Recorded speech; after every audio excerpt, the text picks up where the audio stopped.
సంఖ్యాకాండము 2వ అధ్యాయము. మరియు యెహోవా మోషే అహరోనులకు ఇలాగు సెలవిచ్చెను. ఇశ్రాయేలీయులందరూ తమ తమ పితరుల కుటుంబముల టెక్కములను పట్టుకొని తమ తమ ధ్వజమునొద్ద దిగవలెను.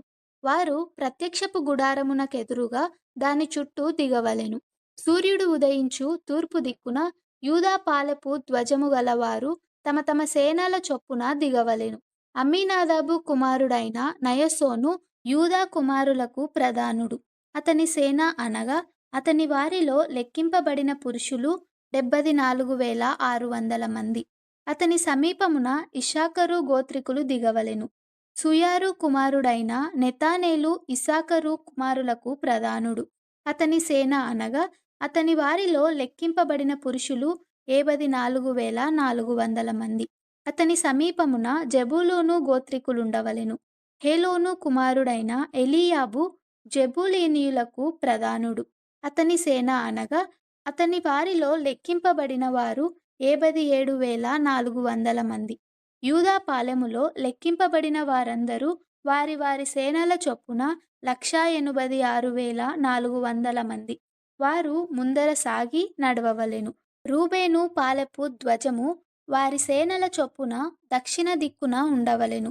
సేదేయూరు కుమారుడైన ఎలీసూరు రూబేను కుమారులకు ప్రధానుడు. అతని సేన అనగా అతని వారిలో లెక్కింపబడిన వారు 46,500 మంది. అతని సమీపమున సిమ్యోను గోత్రికులు దిగవలెను. సురీషద్దై కుమారుడైన షెలుమీయేలు సిమ్యోను కుమారులకు ప్రధానుడు.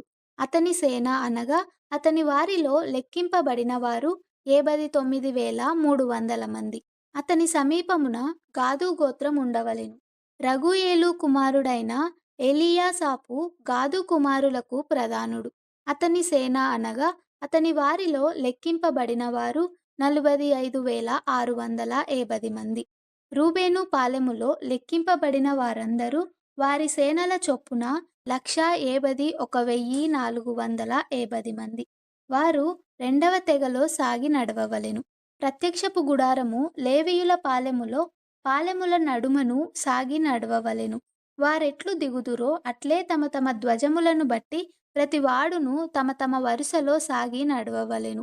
ఎఫ్రాయిము సేనల చొప్పున వారి పాలెపు ధ్వజము పడమటి దిక్కున ఉండవలెను.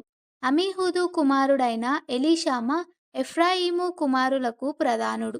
అతని సేన అనగా అతని వారిలో లెక్కింపబడిన వారు 40,500 మంది.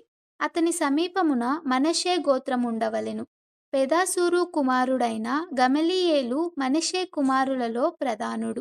అతని సేన అనగా అతని వారిలో లెక్కింపబడిన వారు 32,200 మంది.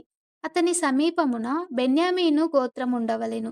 గిద్యోనీ కుమారుడైన అబీదాను బెన్యామీను కుమారులకు ప్రధానుడు. అతని సేన అనగా అతని వారిలో లెక్కింపబడిన వారు 35,400 మంది. ఎఫ్రాయిము పాలెములో లెక్కింపబడిన వారందరూ వారి సేనల చొప్పున 108,100 మంది. వారు మూడవ గుంపులో సాగి నడవవలెను. దాను పాలెపు ధ్వజము వారి సేనల చొప్పున ఉత్తర దిక్కున ఉండవలెను. అమీషద్దై కుమారుడైన అహీయెజెరు దాను కుమారులకు ప్రధానుడు.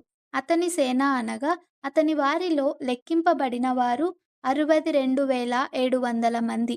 అతని సమీపమున ఆషేరు గోత్రికులు దిగవలెను. ఒక్రాను కుమారుడైన పగీయేలు ఆషేరు కుమారులకు ప్రధానుడు. అతని సేన అనగా అతని వారిలో లెక్కింపబడిన వారు 41,500 మంది. అతని సమీపమున నఫ్తాలి గోత్రికులుండవలెను. ఏనాను కుమారుడైన అహీర నఫ్తాలి కుమారులకు ప్రధానుడు. అతని సేన అనగా అతని వారిలో లెక్కింపబడిన వారు 73,400 మంది. దాను పాలెములో లెక్కింపబడిన వారందరూ 1,57,600 మంది. వారు తమ ధ్వజముల ప్రకారము కడపటి గుంపులో నడవవలెను. వీరు ఇశ్రాయేలీయులలో తమ తమ పితరుల కుటుంబముల ప్రకారము లెక్కింపబడినవారు. తమ తమ సేనల చొప్పున తమ తమ పాలెములో లెక్కింపబడిన వారందరూ 6,03,550 మంది. అయితే యెహోవా మోషేకు ఆజ్ఞాపించినట్లు లేవీయులు ఇశ్రాయేలీయులలో తమ్మును లెక్కించుకొనలేదు. అట్లు ఇశ్రాయేలీయులు యెహోవా మోషేకు ఆజ్ఞాపించినట్లు సమస్తమును చేసిరి. అట్లు వారు తమ తమ వంశముల చొప్పునను, తమ తమ పితరుల కుటుంబముల చొప్పునను ప్రతివాడు తన తన ధ్వజమును బట్టి దిగుచు, సాగుచూ నుండిరి.